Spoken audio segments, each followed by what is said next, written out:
What you have just heard, listeners all over the world, is a warning. And you will hear this warning from here on out. You've been listening to your leaders tell you that there's a great move toward democracy in the world. You witnessed the parting of the Iron Curtain, the fall of the Berlin Wall, the fracturing of the Soviet Union. And this is all supposedly toward a new worldwide democracy. Democracy is a code word for socialism, and that's why our forefathers established a republic. But don't get down, folks. All is not lost. The problem lies within each and every one of you, and therein also lies the answer. I'm your host, William Cooper, and you're listening to the Hour of the Time. The disaster emergency ordinance in Guntersville is causing some controversy. The city council is considering a new ordinance that gives the city more power in the event of a major disaster. As Way 31's Tim Reed reports, part of the ordinance deals with officers possibly disarming people. By no means is it our intent to disarm or seize anyone's firearms. The mayor of Guntersville wants to set the record straight. A proposed disaster emergency ordinance in Guntersville is causing some controversy. Lee Dollar says part of that ordinance would give city police officers the power to disarm residents only if necessary during major disasters. This is in there to protect public workers and any volunteers helping should someone become unruly, which can happen because emotions are high, that it would give an officer that authority. And it's only to protect people. The city's proposed ordinance is hitting the wrong notes at the Guntersville Music Academy. Music teachers and Guntersville businessmen Keith Sullivan and Paul Landry oppose the law. Well, it seems like an infringement on the Second Amendment. I think that's the biggest problem that I have with it. The mayor says Guntersville needs the new law. They want a model after the city of Tuscaloosa, where it's already on the books. Dollar says it would ensure a quick response in the event of a major disaster like the April 27, 2011 tornadoes. We are not trying to infringe on anybody's constitutional rights. These two disagree. They say police already have enough authority. The law's already there. If somebody's brandishing a weapon, you can arrest him right there. The proposed ordinance will be on the March 4th agenda. In Guntersville, Tim Reed, Way 31 First News. New at 6 o'clock tonight, it is a sign that the debate over gun control can get complicated. A popular hunting rifle could be banned under one of the bills that's moving through the state capitol right now. CBS 4 political specialist Sean Boyd is in the newsroom to explain. Sean? Now, Karen, here is the gun we're talking about, a pump shotgun. It's the gun most hunters in Colorado use, and a gun a state senator says would be banned under a bill that's already passed the House and the governor says he'll sign. They're coming after the standard shotgun. Sounds alarmist, but Senator Greg Brophy says if Democrats succeed in passing a bill limiting large capacity magazines in Colorado, they'll outlaw the most popular selling firearm for hunting. Hundreds of thousands of pheasant hunters are probably going to be carrying around a gun that they won't be able to replace after July 1st this year. Brophy points to a section of the bill that defines a high-capacity magazine as one capable of accepting or that can be readily converted to accept more than 15 rounds or 8 shotgun shells. This gun, he says, fits the bill. This is where the shotgun shells go, inside this tube here. And you can screw this part off the top, and screw on an extender to this tube to allow it to hold more than 8 rounds. It is readily convertible, which by definition in the bill makes the whole thing a high-capacity magazine. Under the 1994 federal ban, manufacturers redesigned the gun so the magazine couldn't be extended. Brophy says it's unlikely they do the same just for Colorado. I don't know if anybody's going to make guns specifically for the 5 million people living in Colorado. We just may not be able to legally purchase a pump shotgun or a semi-automatic shotgun. Or sell, transfer, or even lend one. The law is specific as of July 1st. You can keep it, but only if you maintain continuous possession of it. If it breaks, you can't give it to a gunsmith even to fix it. You can't hand it to your son to use. It's all now outlawed because of 1224, the bill that Governor Hickenlooper said he's going to sign. Now that bill still needs to make it out of the Senate. I asked Senate Democrats about Brophy's concerns. They sent me a statement late today saying they are currently drafting an amendment to the bill that they will present in committee on Monday. What that amendment looks like and whether it passes remains to be seen. 7 gun bills are up for hearings in the Senate on Monday. It will be a long day. Karen? Yeah, sure will. Sean, thank you. The greatest threat the United States now faces is the Soviet Union. Hello? The Americans have no intelligence.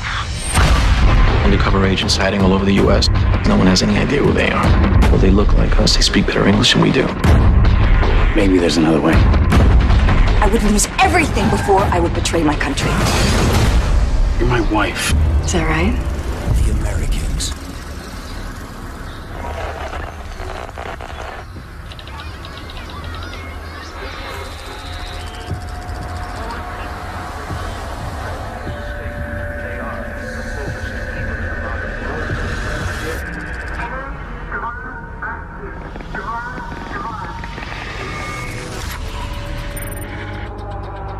Maryland is one step closer to enacting some of the strictest gun control legislation in the country. The Maryland Senate passed an amended bill that keeps the governor's original plan for gun control intact.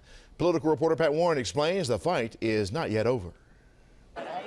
Since this rally February 6th, gun advocates have continued to protest what they believe is a violation of their rights. It's pretty clear in the Second Amendment we have the right to keep and bear arms. They're actually going to impede my ability to defend my family. And those arguments were echoed in the Senate chamber today. We are taking that right away from law-abiding citizens. In marathon sessions, the Senate amended and passed the Firearm Safety Act of 2013. I believe this bill will have no effect on crime. That argument, too, failed to stop the bill from passing. If you have a gun and you're not going to be happy with the bill. I'm very proud of the Maryland State Senate for being able to find common ground for the common good of reducing gun violence. The bill imposes new licensing fees and regulations, including fingerprinting. It bans assault-type weapons and magazine clips with more than 10 rounds. In the rural areas, they don't care for this bill at all. In the urban areas, they think it's very important for public safety and protection against personal violence. Enacting the policy may be even more complicated than getting the House of Delegates to pass it and the governor signing it into law. There appear to be court challenges and a referendum on the horizon. I'm Pat Warren reporting from Annapolis. Now back to you on TV Hill. House committees will hear the bill tomorrow. Marylanders representing both sides of the issue plan to rally. Gleaming, whose broad stripes and bright stars through the perilous fight, all the ramparts we watched were so gallantly streaming, and the rockets' red glare, the bombs bursting in air, gave proof through the night that our flag was still there. Oh, say does that star-spangled banner yet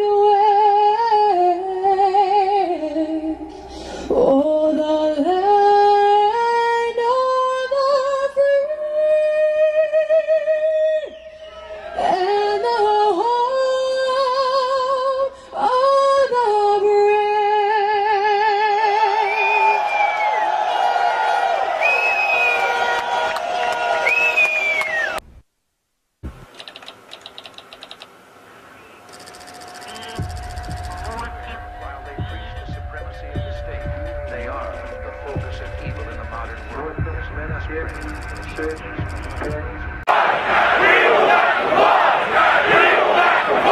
can't hear you.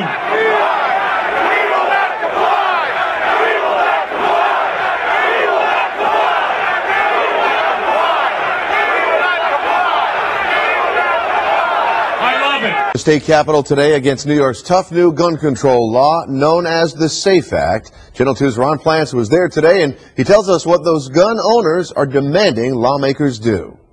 Thousands of people from around the state of New York have descended on this park near the state capitol. That includes 2 women from Western New York who are also speaking with lawmakers to make their point about New York's SAFE Act. People are saying, they were even kidding about it, the old guys in the flannel shirts.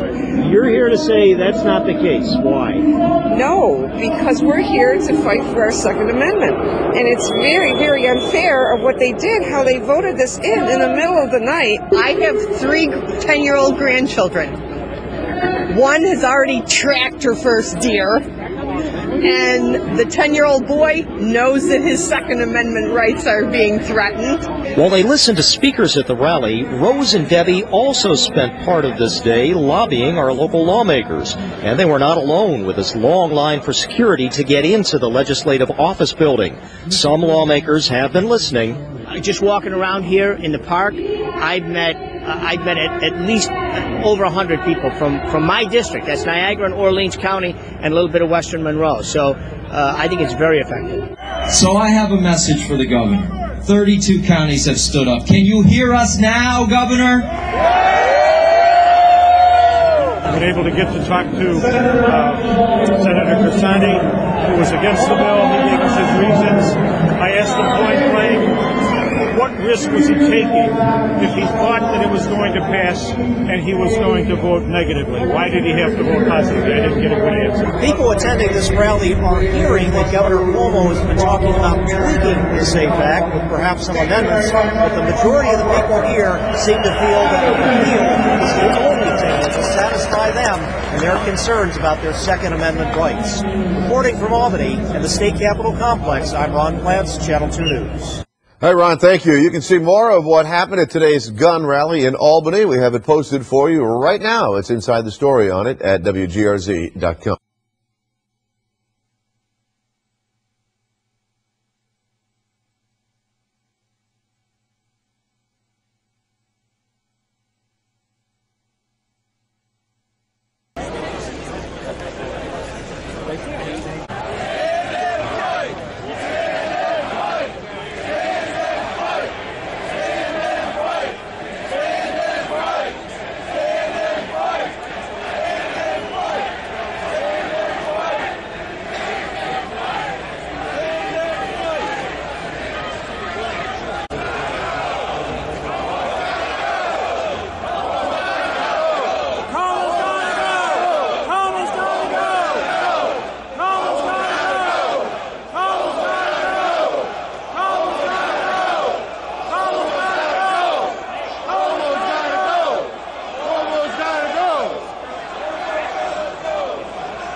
Back tonight over Governor Cuomo's strict gun legislation coming from Saratoga, New York State Senator Kathy Marchone. It follows today's rally with thousands of opponents of the SAFE Act descending on the Capitol, and that's where we find News 10's Taryn Kane tonight. She joins us live to tell us what Marchone wants to see happen. Taryn.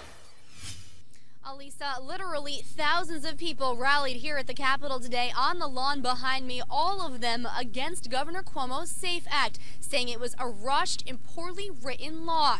Even some legislators today stood up and proudly said they are going to continue to oppose it. I do not know if the bill will pass, but I do know we're going to fight, work, and try our best to make it happen.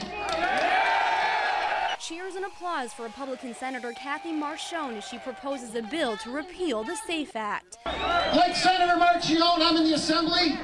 I have put forth a bill in the Assembly to repeal this act. Assemblyman David DiPietro calls Cuomo's bill a deliberate attack on people's Second Amendment rights, applauding Marchone for filing the Second Amendment Protection Act. It is time to draw a line in the sand. Dozens of speakers and thousands of people rallied outside the Capitol today, waving "Don't Tread on Me" flags, saying they will stand for their Second Amendment freedoms. It took a while, but we all saw what happens when a poorly written bill is rushed through.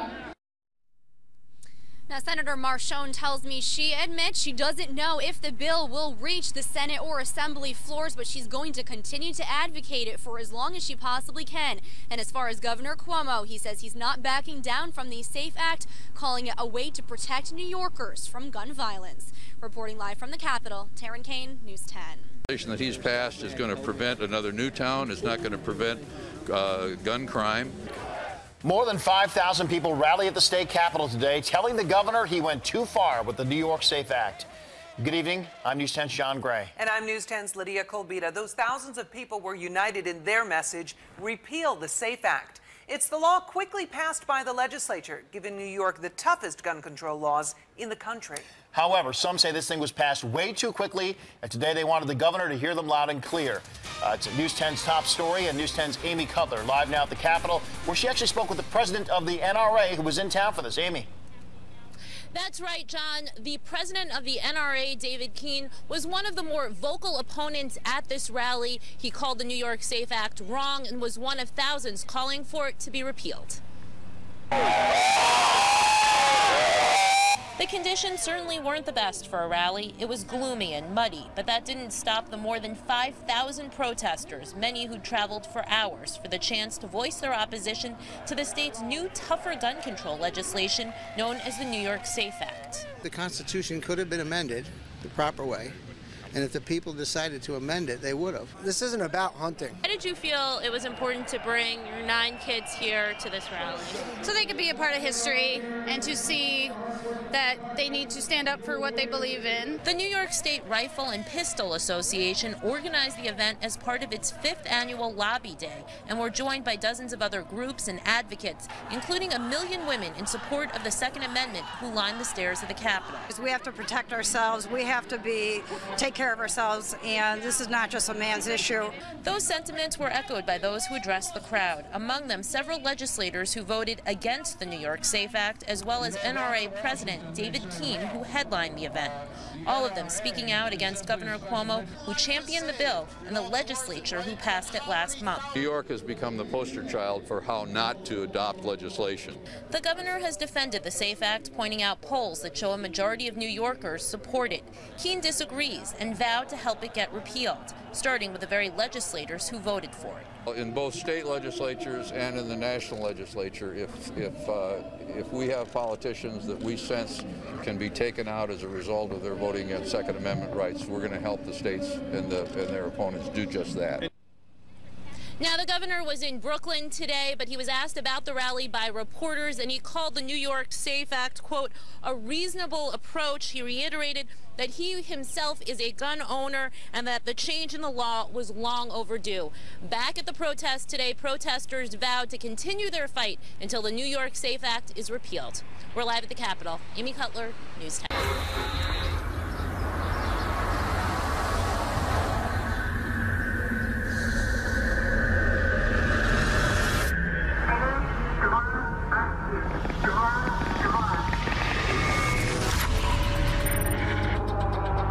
As the debate over gun control rages in America, one Idaho lawmaker says Idaho should change the definition of a militia in our state constitution. Senator Jim Rice says new wording would offer further protection for the right of Idahoans to bear arms. Scott Logan explains what this means for you in today's Legislative Watch. Senator Jim Rice, Republican of Caldwell, says his proposed amendment to Idaho's constitution would broaden who can be considered a member of the state militia. It changes it from every able-bodied male between 18 and 45 to every able-bodied person 18 and older. Including women as well. That's correct. The new definition would essentially include almost all adults in Idaho, and Rice says along with the U.S. Constitution's Second Amendment, it would provide another layer of protection for the right to bear arms. It provides a backstop, a way for us to say, no, the federal government does not have the right to disarm the citizens of the state of Idaho, because it's never had a right to disarm the militia, the unorganized militia. The Idaho legislature must approve any proposed amendment to the state constitution before it goes to the voters. Rice hopes to get that done next session. Senator Rice says he's serious about this and he wants to get the ball rolling so he can get the amendment put before voters for the November 2014 election. Scott Logan, KBOI News at the State House. And Rice also says his proposed amendment would also keep the federal government from telling Idahoans which weapons they can or cannot carry.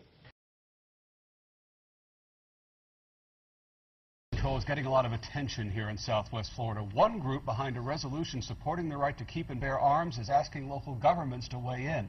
Rachel Spangenthal went to Marco Island and learned some people feel officials shouldn't get involved. The Second Amendment, a well-regulated militia, being necessary for the security of a free state, the rights of the people shall not be infringed to keep and bear arms. I mean, that's very clear. Marco Island resident Keith Flaw says the Second Amendment is a state's issue. We want our governor and our Florida legislature, as many other states are doing, to stand up and prevent federal overreach for the citizens who live in our state and our local environment. Flaw is a member of the Southwest Florida Citizens Alliance. He says one goal is to protect the right to bear arms. Tonight in Marco Island, the group will present a resolution to do just that, to prevent the federal government from impacting what the local level says about gun rights. To encourage the governor and the legislature to strengthen that, to stop the overreach, because the critical issue is the federal government doesn't have that authority unless we become lazy. Marco Island City Councilman Larry Satcher says while he's a supporter of the Second Amendment, he doesn't support this decision being made at the local level. I don't believe that is the responsibility of the City Council of Marco Island, nor do I believe it is appropriate for us to be spending time on it. Council Chairman Joe Beatty says he's concerned the government doesn't limit a person's right to protect themselves or bear arms, and he says his job is to listen and to consider the concerns of his constituents. You have to answer either yes or no. You can't just say, well, that's not something that we deal with locally. Rachel Spangenthal, Wink News Now. Marco Island City Council will discuss the proposal tonight at 5:30. The group says whether or not it passes tonight, they'll also present the proposed resolution to Collier County Commissioners next Tuesday.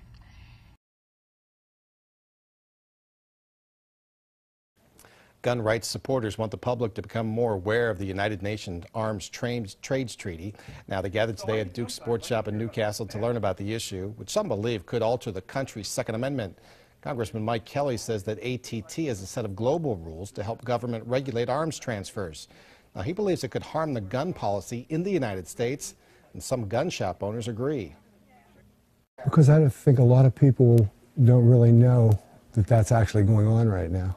It could impact everybody in the United States who owns guns. It could impact the Second Amendment. Congressman Kelly says people opposed to the ATT can sign an online petition. You can find a link to it at WKBN.com. Just click on links. I can't hear you.